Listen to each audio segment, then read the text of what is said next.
السلام عليكم ورحمة الله. السنتين الماضيتين كانت هواتف ون بلس مخيبة للآمال، ولكن في هذه السنة وعدت شركة ون بلس أنه راح يكون هناك تطور حقيقي عن هواتف السنة الماضية. هل سيكون بداية النهاية لشركة ون بلس أم سيكون قفزة نوعية لهذه الشركة؟ كل هذه المعلومات وأكثر راح نستعرضها في مراجعة كاملة لهاتف ون بلس 11. أنا معكم علي سهيل، بسم الله نبدأ. بالبداية خلينا نفتح الصندوق ونستعرض محتوياته، حيث نرى شعار ون بلس جنبا إلى جنب مع شعار هاسبلاي على الجانب الأيسر، ويوجد شعار أوبو ومكتوب باللغة الصينية أن هذا الهاتف هو جزء من شركة أوبو. خلينا نستعرض محتويات الصندوق، حيث يوجد بالصدارة بعض الأوراق بالإضافة إلى الغلاف البلاستيكي الشفاف، ولكن هاتف بهذه الفئة الرائدة يأتي بهذه النوعية من الأغلفة الرخيصة. على كل حال يوجد أيضا الهاتف، خلينا نضعه على جنب حتى نستعرض بقية الأشياء داخل الصندوق، والتي تضمنت شاحن سوبر فوك بقدرة 100 واط، ولكن الشيء السلبي هو أنه يأتي بمدخل الشحن من نوع USB A2، ولا أعرف لماذا لم يستخدموا منفذ USB-C مع أنهم وضعوه سابقا في هاتف ون بلس 10 برو. وجاء هذا الهاتف مع الكثير من التخفيضات وسوف نتحدث عنها لاحقا واحدة تلو الأخرى. وكالمعتاد يوجد هذا الكابل الأحمر الملفوف. والآن خلينا نفتح الهاتف ونستعرض التصميم الخاص به. وهذه هي النسخة التي وصلتنا من الهاتف، وهي تأتي باللون الأسود الذي يحتوي على ظهر غير لامع تمنع تطبع بصمات الأصابع. أما اللون الآخر فهو يأتي بلون أخضر مع ظهر زجاجي، ولكن هو مغناطيس لبصمات الأصابع. أعطيني رأيك بالتعليقات أي اللونين تفضل. وبمقارنة هذا الهاتف مع هاتف IQ11 يمكننا القول أن هاتف IQ11 يأتي بتصميم أفضل، وأشعر أن هاتف ون بلس 11 أخف الوزن.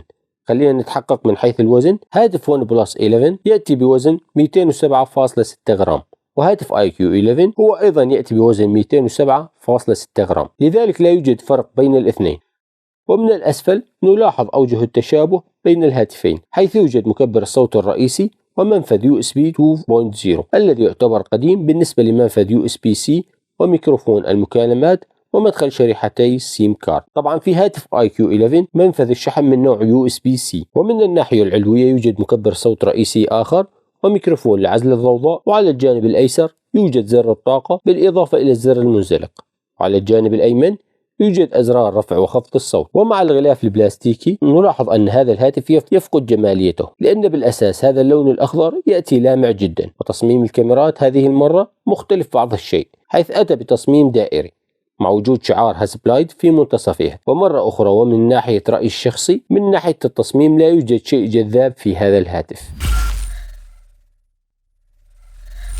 أما لو انتقلنا إلى الناحية الأمامية، فمن الناحية الأمامية يأتي هاتف ون بلس 11 مع شاشة من نوع أموليد سامسونج E4، وهي شاشة قديمة جدا، وهي تأتي بدقة 2K ومعدل تحديث 120 هرتز، ولكنها لا تدعم تعتيم DC، وتتمتع بمعدل سطوع يصل حتى 1300 نتس، وهي أقل من ناحية المواصفات إذا ما قارناه بهاتف IQ11 الذي يأتي بشاشة من نوع أموليد E6. وبصراحة ما أعرف ماذا تفعل ون بلس، فهي تخفض من مواصفات هاتف فلاجشيب، ولكنها تحتوي على خاصية LPTO3 التي تعمل على خفض معدل التحديث من 1 إلى 120 هرتز.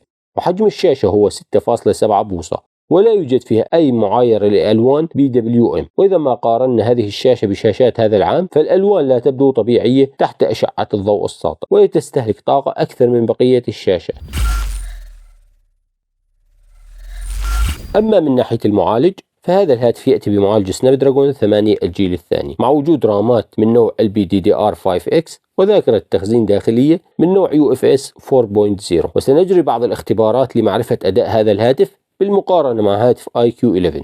وسأبدأ مع اختبار 3D Mark، حيث سنجري اختبار الإجهاد الشديد للحياة البرية، وسيجري هذا الاختبار لمدة 20 دقيقة. وأنا شخصيا أحب هذا الاختبار، وقد حصل هاتف ون بلس 11 على أقل معدل استقرار بين جميع الأجهزة التي اختبرناها بمعالج سناب دراجون 8 الجيل الثاني، وهي 64.1% على أعلى معدل للنقاط، وهي 3620 نقطة، وأقل عدد من النقاط 2320 نقطة. بينما يتمتع IQ11 على نسبة استقرار أعلى، وهي 88.7%، وعلى نقاط أعلى، حيث حصل على 3774 نقطة، وأقل عدد من النقاط 3348 نقطة، وهي نسبة أعلى مما حصلنا عليه في هاتف ون بلس 11. وبعد هذه النتيجة المخيبة خلينا نعمل اختبار بنشمارك انتوتو، وأنا شخصيا لا أحب هذا الاختبار، ولكني أعرف أن الكثير منكم ينتظر نتيجة هذا الاختبار، حيث تمكن هاتف ون بلس 11 من الحصول على نتيجة أعلى من IQ 11، حيث حصل على أكثر من 1,290,000 نقطة مقابل أكثر من 1,256,000 نقطة لهاتف IQ 11. وهذا ما أكرهه في اختبار بنشمارك انتوتو، وهو أنه قد تحصل بعض الهواتف ذات الأداء الضعيف على رقم أعلى من الواقع، وون بلس 11 ليس أفضل أداء من IQ 11 أثناء ممارسة الألعاب، وهذا ما سنختبره لاحقا. أما مع اختبار جيك بنش 5 ففي اختبار النواة الواحدة تقدم IQ ب 1500 نقطة مقابل 1478 نقطة لهاتف ون بلس 11. وفي اختبار الأنوية المتعددة أيضا تفوق IQ ب 5096 نقطة مقابل 4916 نقطة لهاتف ون بلس 11. أما في اختبار الاختناق الحراري، وبعد 20 دقيقة من الاختبار نلاحظ بعض السقطات هنا وبعض الانخفاضات بسبب ارتفاع درجة الحرارة والاختناق الحراري الذي حصل للهاتف. أما في اختبارات الألعاب فالسؤال: هل يمكن لعب ألعاب مكثفة على ون بلس 11؟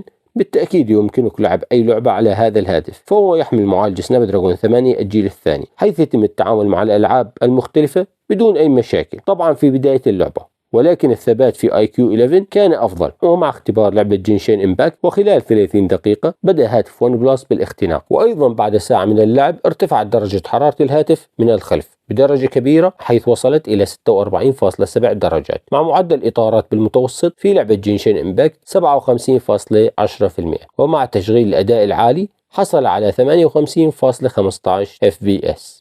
وبما أنك وصلت لهذا النقطة من الفيديو أتمنى منك تضغط لنا زر الإعجاب، لأنه هذا يفيد القناة كثيرا ويرفع من رنك القناة. وأيضا إذا كنت غير مشترك أتمنى منك تشترك بالقناة وتفعل الجرس وتتابع معي الشرح حتى النهاية. خلينا نكمل.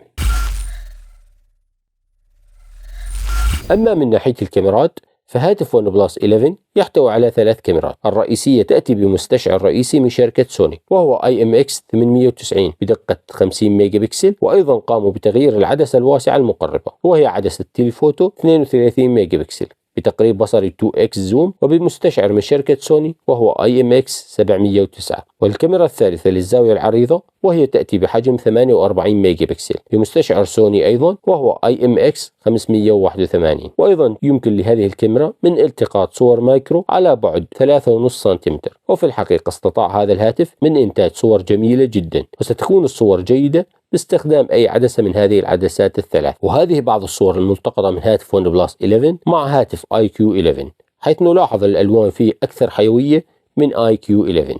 وهاتف ون بلس 11 أفضل أيضا من ناحية التعرض للضوء، حيث نلاحظ أن الكاميرا قامت بامتصاص الضوء الساطع وحولته إلى نقطة قوة لهذه الكاميرا. وأيضا الكاميرا الواسعة الاتساع جيدة مثل الكاميرا الرئيسية في معظم الصور، وتدعم هذه الكاميرا التثبيت التلقائي، كما يمكنها أيضا التقاط صور ماكرو وهي صور جيدة رغم أنها بالأساس ليست مخصصة للماكرو. كما تأتي الكاميرا الأمامية بدقة 16 ميجا بكسل.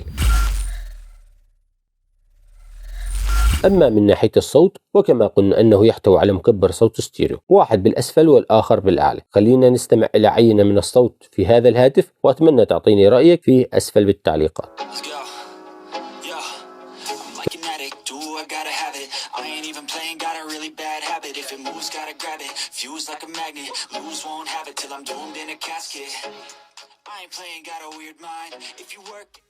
جودة الصوت الخارجة من هذا الهاتف جيدة جدا مثل جهاز IQ 11 وأيضا فيفو X90 برو بلس يلي تقدر تشوف مراجعتهم عندك بالأعلى فوق.